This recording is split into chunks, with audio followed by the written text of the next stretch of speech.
Okay, let's dive in.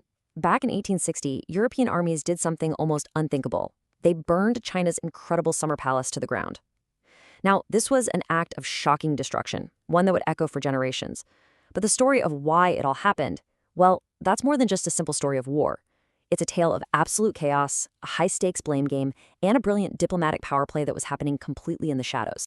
Just think about that for a second. That's a top British officer talking about what they found at the Yuanmingyuan, China's summer palace. It paints a picture, right?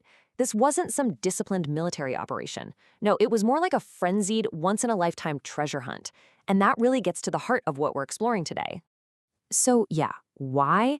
To really get our heads around why this imperial treasure was so utterly destroyed, we need to unpack three key things. First, the war that brought these foreign armies all the way to Beijing. Second, the insane looting that happened before any fires were even lit. And finally, the cold, hard political calculations that sealed the palace's fate. We're actually going to start at the end of the story, in October of 1860. By this point, the Qing emperor has already bailed from his own capital, and Beijing is just about to surrender to the British and French armies that are camped right outside the city walls. And this right here is such a crucial detail. The destruction didn't kick off with some official order. It started as a mad dash for treasure. The French forces got there first, they found the gates basically open, and they just went for it. A wild, completely unregulated plunder. It wasn't long before the British joined in, and the whole place just descended into total chaos. All of this before anyone gave an official command to destroy anything.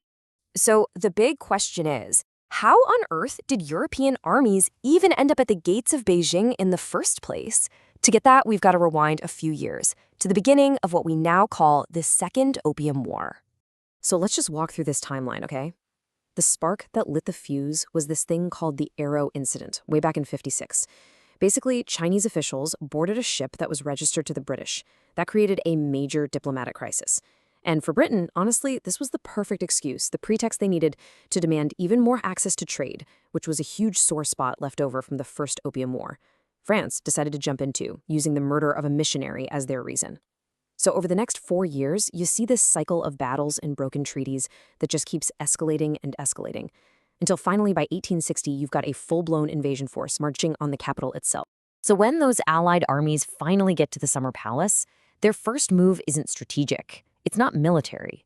According to everyone who was there, it was just a complete free-for-all, a treasure hunt on a scale that is pretty hard for us to even wrap our heads around today. And what's really fascinating here is the word itself, loot. I mean, it wasn't just some random term for stolen goods. It came into the English language directly from Britain's campaigns in India. So for these soldiers, the word itself kind of carried this built-in sense of imperial right, that the spoils of war were a prize, and it was theirs for the taking. People who were there described a scene that was just bizarre, almost like a carnival. You had French soldiers parading around wearing the Empress's most expensive silk gowns. Rooms were so full of treasures, jade, porcelain, priceless clocks, that the floors were literally carpeted with fur robes that people just threw aside. And anything they couldn't carry, they just smashed it to pieces, sheer wanton destruction. It was a complete and total breakdown of military discipline. Of course, after it was all over, a pretty important question came up. Who was responsible for this chaotic mess? And since there were no formal reports on the looting itself, the official stories from the British and the French, surprise, surprise, don't quite line up. And this, right here, this is the blame game in action. On one side, you have the French commander who reports back home that his troops were perfectly disciplined, thank you very much. They were just carefully selecting gifts for their emperor. Any real looting, he claimed, was started by those unruly British. But then, on the other side, the British commander writes that when he showed up, the French were already going wild with indiscriminate looting. It is the classic he said, but on a massive international scale. And then you get this third story, which, how convenient, blames neither of the European armies.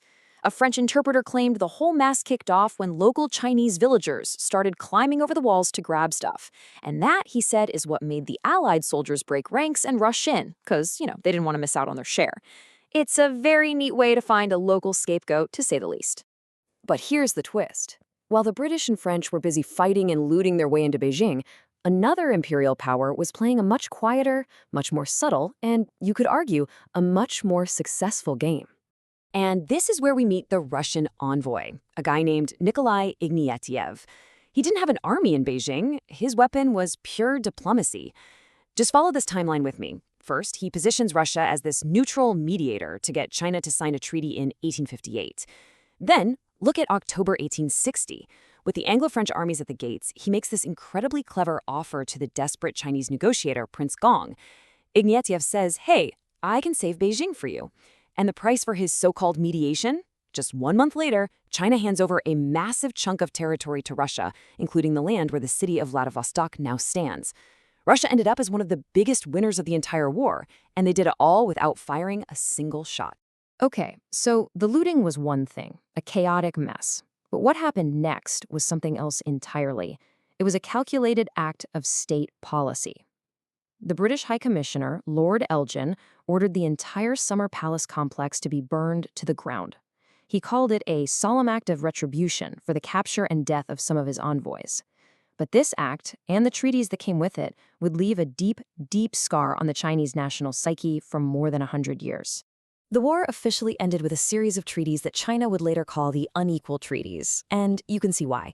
China was forced to swallow a whole list of devastating terms. Step 1, pay a fortune in silver to Britain and France to cover their war costs. Step 2, open 11 new ports to foreign traders. Step 3, allow foreign diplomats to live in the capital permanently. Step 4, give up even more land, this time the Kowloon Peninsula, to the British. And Step 5, grant special property rights to foreign missionaries. I mean, these treaties completely rewrote the rulebook between China and the West, and it was all on Western terms. So why does all this matter so much? Because for China, this moment was so much more than just a military defeat. The absolute shock of seeing a cultural treasure destroyed, combined with having these treaties forced on them, became the starting point for what's known in China as the Century of Humiliation. It's this long period of feeling subjugated by foreign powers, and that feeling became a core, foundational piece of modern Chinese nationalism and identity. In the end, the decision to burn the palace was meant as a brutal lesson for the Qing emperor. But the real, lasting lesson, that was learned by the Chinese people. The memory of those flames became this incredibly powerful symbol, a rallying cry against foreign domination that would help steer the course of Chinese history for the next 100 years, and its echoes are still felt today.